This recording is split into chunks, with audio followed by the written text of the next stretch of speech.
اندر رسول کے کردار کو جذب کیا اور وہ چیز دوسروں پہ پیش کیا، وہ ایک نمبر پہ بن گیا۔ دوسرا وہ شخص ہے جو سب کچھ تو حاصل کیا مگر خود فائدہ تو نہیں اٹھایا، دوسروں کو فائدہ پہنچاتا رہا۔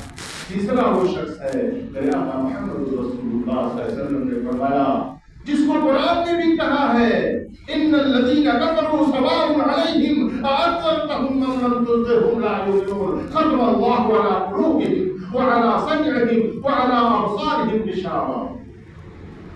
میرے آقا نے فرمایا تیسرا وہ شخص ہے جو میری ہدایت کو دیکھنے کے باوجود، میرے معجزہ کو دیکھنے کے باوجود، میرے معجزات کو اس کے سامنے ظاہر کرنے کے باوجود، قرآن کی آیتوں کو پیش کرنے کے باوجود، اپنا اخلاق و کردار کو پیش کرنے کے باوجود میرے اخلاق کو، لباس کو، کردار کو، اخلاق کو، چلن کو، بول کو، کچھ قبول نہیں کیا، منہ پھیر کے چلا گیا۔ اس لیے قرآن نے کہا ان الذین کفروا سواء علیہم، ان کو ڈراؤ یا نہ ڈراؤ، آپ اپنی تعلیم دو یا نہ دو، یہ کچھ سننے والے نہیں ہیں۔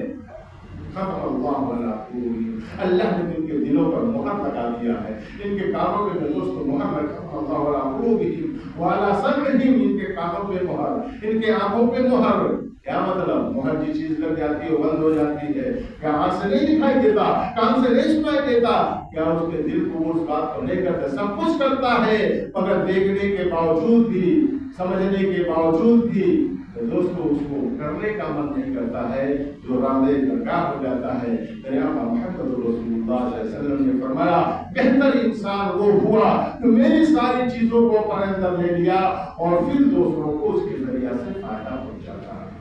اس لیے ہر انسان کے اندر جذبہ ہو، جو ہمارے اندر علم آئے، جو قرآن آئے، جو حدیث آئے، جو کردار ہم نے اپنایا ہے، ایک دوسرے کے پاس پہنچائے، ایک دوسرے کو بتائے، ایک دوسرے کو اس کے حالات اور اس کو معمول کے اوپر لائے۔ عقائد نبی کریم صلی اللہ علیہ وسلم کے پاس حضرت جبریل امین عجیب عجیب ڈھنگ میں، عجیب عجیب رنگ میں آپ تعلیم دینے کے لیے آتے تھے۔ صحابہ کرام کا اجماع بھی ہوتا تھا، اللہ کے رسول صلی اللہ علیہ وسلم گاہے بگاہے آپ لوگوں کو بیٹھا کر کے نصیحت اور وعظ فرمایا کرتے تھے۔ صحابہ کرام اور سے صحابہ اکثر آپ کے ساتھ رہا کرتے تھے، کوئی بات آپ کی زبان سے نکلے، کوئی حدیث آپ کی بات سے نکلے، آپ کا کردار کو، آپ کے اخلاق کو اپنے دل کے اندر اتارنے، لوگوں تک پہنچائے۔ جذبہ تھا دین کا، علم کا، قرآن کا سیکھنے کا، اور جب یہ انسان کے اندر جذبہ پیدا ہوتا ہے دوستو پھر وہ کامیابی کی طرف چل پڑتا ہے۔ اللہ تعالیٰ